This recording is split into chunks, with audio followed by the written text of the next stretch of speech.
गं गणपते नमः। आप सभी का आपके अपने चैनल पर बहुत बहुत स्वागत है। आज इस वीडियो में हम स्कंद षष्ठी व्रत कथा सुनेंगे। हिंदू धर्म शास्त्रों में स्कंद षष्ठी का व्रत बहुत ही महत्वपूर्ण माना गया है। स्कंद षष्ठी का दिन भगवान शिव जी के बड़े बेटे भगवान कार्तिकेय को समर्पित किया गया है। इस दिन भगवान कार्तिकेय की पूजा और व्रत करने वालों को हर क्षेत्र में सफलता प्राप्त होती है। साथ ही उनका घर खुशियों से भरा रहता है। इस दिन भगवान कार्तिकेय की पूजा और व्रत करने वाले सभी रोगों से मुक्त हो जाते हैं। इस दिन पूजा के समय स्कंद षष्ठी की व्रत कथा पढ़ी या सुनी जाती है। बिना व्रत कथा पढ़े या सुने व्रत अधूरा माना जाता है। आइए सुनते हैं स्कंद षष्ठी व्रत कथा।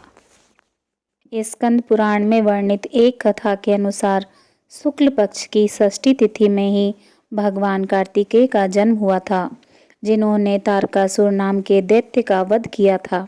इसी उपलक्ष्य में स्कंद षष्ठी का पर्व मनाया जाता है।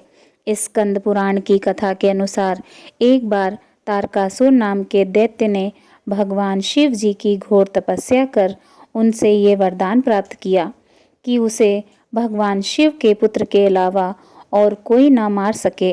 भगवान शिव जी ने तारकासुर को तथास्तु का वरदान दे दिया, लेकिन कुछ दिनों बाद ही माता सती ने आत्मदाह कर लिया और भगवान शिव के कोई संतान न हो सकी।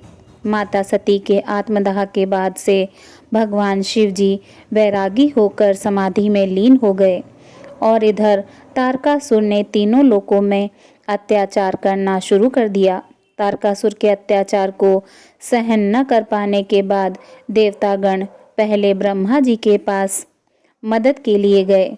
ब्रह्मा जी से उन्हें कोई सहायता न प्राप्त हो सकी, लेकिन उन्होंने बताया कि तारकासुर का वध केवल भगवान शिव जी के पुत्र के हाथों से ही हो सकता है।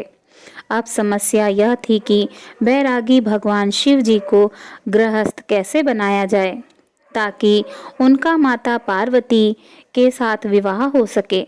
भगवान शिव जी को पति रूप में प्राप्त करने के लिए कठोर तपस्या कर रही थी माता पार्वती। शिव जी को वैराग्य से बाहर लाने के लिए प्रेम के देवता मनमथ यानी कामदेव को भेजा गया। कामदेव जी ने भगवान शिव जी पर अपने पुष्प बाण चलाए ताकि उनमें तीव्र यौन भावनाएं उत्पन्न हो। चले जाने पर क्रोधित भगवान शिव जी ने अपनी तीसरी आंख खोली, जिससे प्रेम के देवता भस्म हो गए। देवताओं और कामदेव की पत्नी रति ने भगवान शिव जी से कामदेव को जीवन देने का अनुरोध किया। भगवान शिव जी शांत हुए और रति की बात मानकर भगवान कामदेव को बिना शरीर के जीवित कर दिया और अपनी सभी शक्ति और क्षमताओं से संपन्न एक बच्चे को जन्म देने के लिए माता पार्वती से विवाह करने के लिए तैयार हो गए। भगवान शिव जी ने अपनी तीसरी आंख से 6 चिंगारी निकाली। अग्नि के देवता सरवण नदी के ठंडे पानी में ले गए, जिससे 6 बच्चों का जन्म हुआ। इन बच्चों में से एक लड़की थी और एक लड़का।